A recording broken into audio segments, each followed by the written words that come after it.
Hallelujah to the Lord.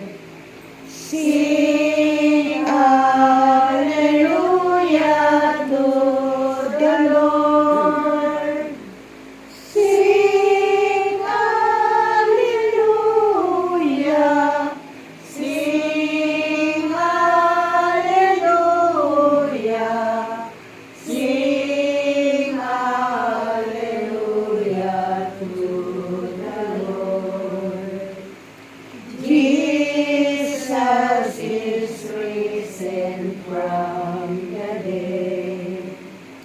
Jesus is risen from the dead.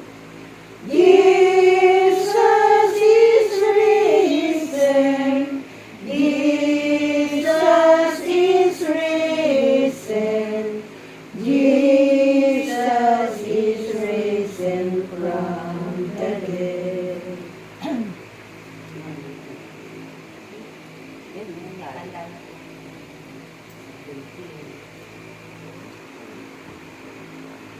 Ang mabuting balita. Hanggang 9. Ang mabuting balita na ating Panginoon ayon kay San Mateo. Papuri sa iyo, Panginoon.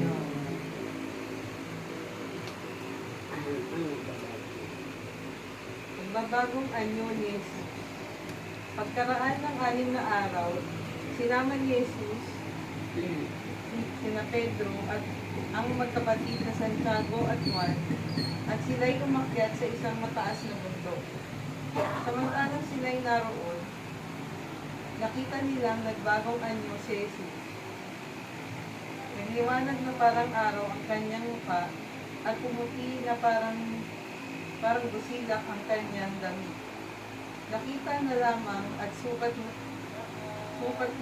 na ng tatlong alagad, sina Moises at Elias, at na nakikipag-usap kay Jesus. Kaya't sinabi ni Pedro kay Jesus, Panginoon, mabuti pa lumito na tayo. Kung ibig ninyo, gagawa ako ng 3 kubol, isa sa inyo, isa kay Moises at isa kay Elias. Nagsasalita pa siya, nangiliman sila ng isang nagniningning na ulap. At mula rito'y may tinig na nagsabi, ito ang minamahal kong anak na lubos kong kinalulugdan. Pakinggan niyo siya. Ang mga alagad ay natakot nang gayon na lamang nang marinig nila ang tinig at sila'y napasubaso. Ngunit nilapitan sila ni Jesus at hinipos. Tumindig kayo, sabi niya. Huwag kayong matakot. At nang tumingin sila, ay wala silang nakita kundi si Jesus. At habang bumababa sila sa bundok, iniutos ni Jesus sa kanila, huwag ninyong sasabihin kanino man ang pangitain hanggat hindi muling nabubuhay ang anak ng tao. Ang mabuting Mga balita. kapatid, ito po ang mabuting balita ng ating Panginoon. Pinupuri ka namin, Panginoong Jesucristo. Sing hallelujah to the Lord. Sing hallelujah to the Lord.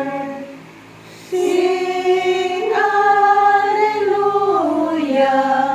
Sing hallelujah.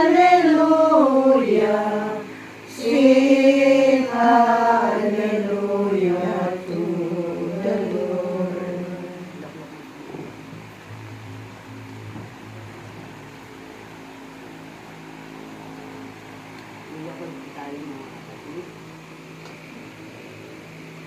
Palakpakan natin!